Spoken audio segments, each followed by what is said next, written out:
जय हिंद छात्रों, मैं हूं उस्मान। स्वागत है आपका हिंदी है शाम चैनल को। तो आज हम इस वीडियो में आलोचना करेंगे हिंदी साहित्य के कुछ एमसीक्यू जो कि आपके परीक्षा में अक्सर पूछे जाते हैं। और इस वीडियो में आज हम करीब हिंदी भाषा और हिंदी भाषा किससे जो है उद्भव हुआ है, और बेसिकली इस वीडियो में आज हम हिंदी साहित्य के बारे में डिस्कशन करेंगे। ठीक है, तो चलिए वीडियो को बिना देरी के साथ हम शुरू करते हैं। पहला प्रश्न दिया गया है आपके सामने कि हिंदी किस भाषा परिवार की भाषा है। ठीक है, तो हिंदी किस भाषा के अंतर्गत में आते हैं। तो इसका सही उत्तर क्या होगा? इसका सही उत्तर हो जाएगा आपका भारतीय। ठीक है, इसका सही उत्तर क्या होगा?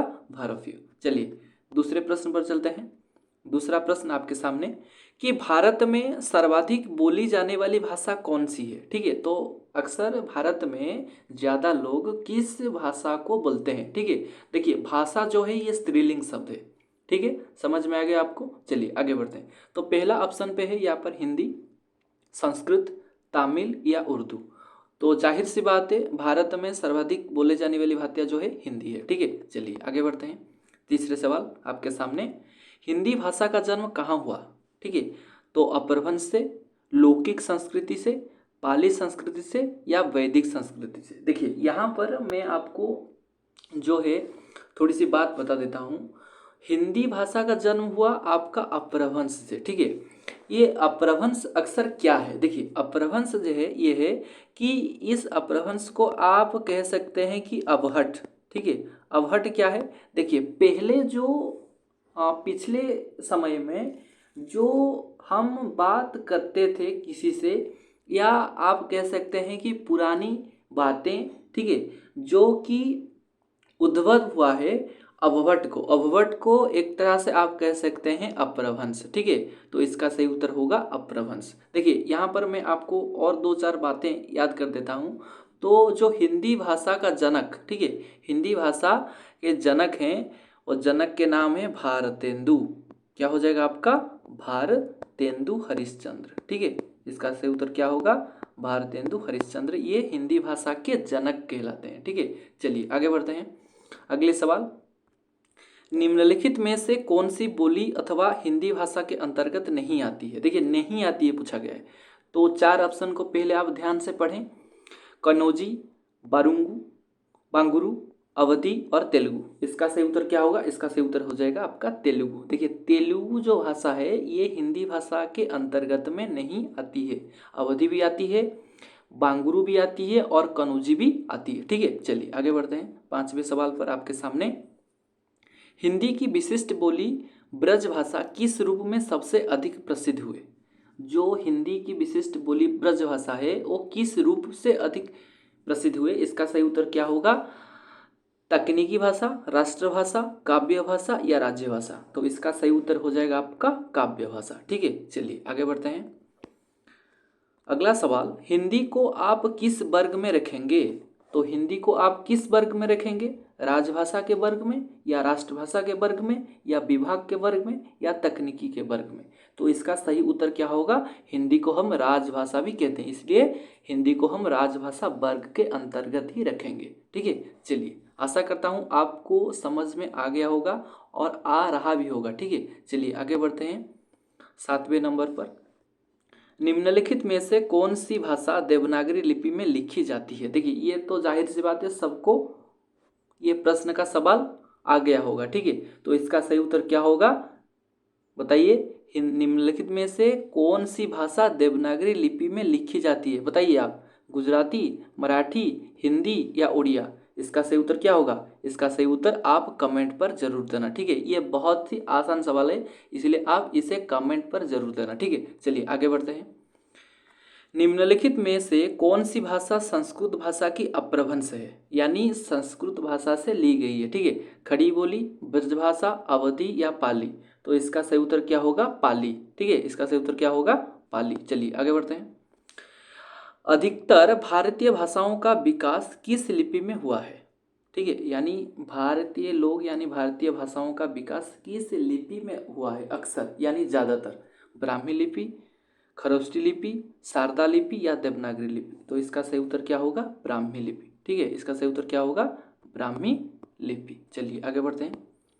10वां सवाल, हिंदी भाषा किस लिपि में लिखी जाती है? देखिए हिंदी भाषा जो है ये देवनागरी लिपि में लिखी जाती है। ठीक है, हिंदी भाषा देवनागरी लिपि में लिखी जाती है। चलिए आगे बढ़ते हैं। 11 पर, वर्तमान हिंदी का प्रचलित रूप क्या है? अवधी, ब्रजभाषा, खड़ी बोली या देवनागरी? तो इसका सही उत्तर क्या होगा? खड़ी बोली। ठीक है, वर्तमान हिंदी का प्रचलित रूप, ये रूप पूछा गया है तो रूप होगा खड़ी बोली। चलिए आगे बढ़ते हैं।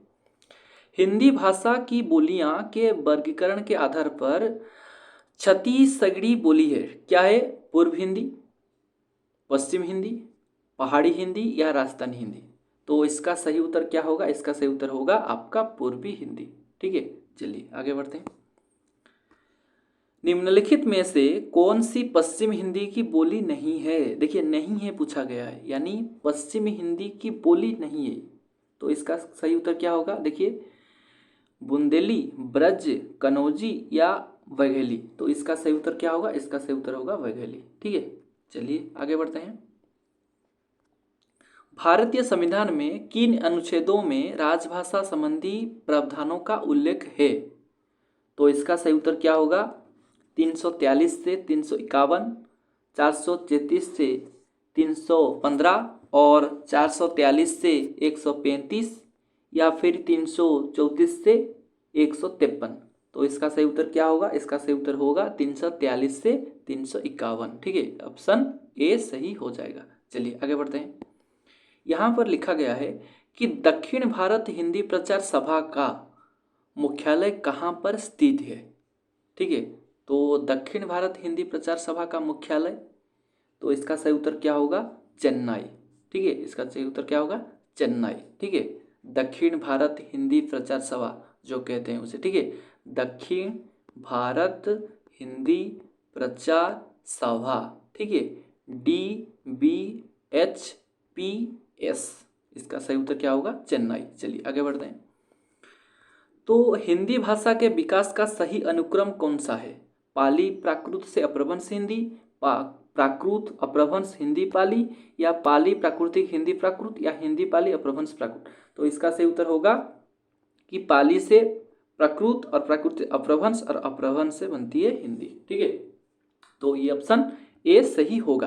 देखिए आज हम इस वीडियो में जितने भी एमसीक्यू कर रहे हैं या करने जा रहे हैं तो ये सब हिंदी साहित्य के, हिंदी के रिलेटेड ही है। ठीक है, तो आगे मैं जो भी वीडियो लेके आऊँगा, जैसे आपका हो गया नाटक से, हो गया उपन्यास से, हो गया कहानी से, हो गया कुछ कवि लेखक से, हो गया ठीक है, कुछ कृति से हो गया, तो जितने सारे भी वीडियो हैं हिंदी साहित्य में सब मैं आपके लिए लेके आऊँगा और अच्छी तरह से समझाऊँगा। तो यहाँ जो आज मैं आपको बताऊँगा आप ध्यान से सुने और समझें। ठीक है, चलिए आगे बढ़ते हैं।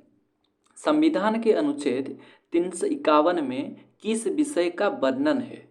संघ की राजभाषा का, उच्चतम न्यायालय की भाषा का, पत्राचार की भाषा का, या हिंदी के विकास के लिए निर्देश? तो इसका सही उत्तर क्या होगा? इसका सही उत्तर हो जा ऑप्शन डी, हिंदी के विकास के लिए निर्देश, जो कि अनुच्छेद 351 में वर्णन किया गया है। ठीक है, चलिए आसान से सवाल यहाँ पर, ब्रजभाषा डैश है? ठीक है, ब्रजभाषा क्या कहते हैं? पूर्वी हिंदी, पश्चिम हिंदी, बिहारी हिंदी या पहाड़ी हिंदी? तो इसका सही उत्तर होगा पश्चिम हिंदी। ठीक है, ब्रजभाषा पश्चिम हिंदी है। चलिए आगे बढ़ते हैं। मगही किस उपभाषा की बोली है? राजस्थानी, पश्चिम हिंदी, पूर्वी हिंदी या बिहारी? तो इसका सही उत्तर होगा बिहारी। ठीक है, चलिए और इस वीडियो का सबसे अंतिम प्रश्न आपके सामने, हिंदी खड़ी बोली किस अपभ्रंश से विकसित हुई है? मगही, अर्धमगधी, शौरसेनी या देवनागरी? तो इसका सही उत्तर होगा शौरसेनी। ठीक है, तो आशा करता हूँ आपको सभी यहाँ 20 MCQ समझ में आ गया होगा। अगर कुछ डाउट है तो कमेंट पर मुझे पूछ सकते हैं कि सर ये क्वेश्चन मुझे डाउट हो रहा है, ये हो सकता है आपने ये बता दिया। ठीक है, तो इस वीडियो के दौरान और कमेंट से आप में और आप जुड़ जाएंगे। ठीक है, और कुछ बातें भी करना चाहिए, क्योंकि अगर आपको कुछ डाउट है तो मुझे पूछ सकते हैं। ठीक है, मैं आपको सारी क्लियर कर दूंगा। तो चलिए इस वीडियो को यहाँ रखते हैं और तब तक के लिए धन्यवाद। जय हिंद।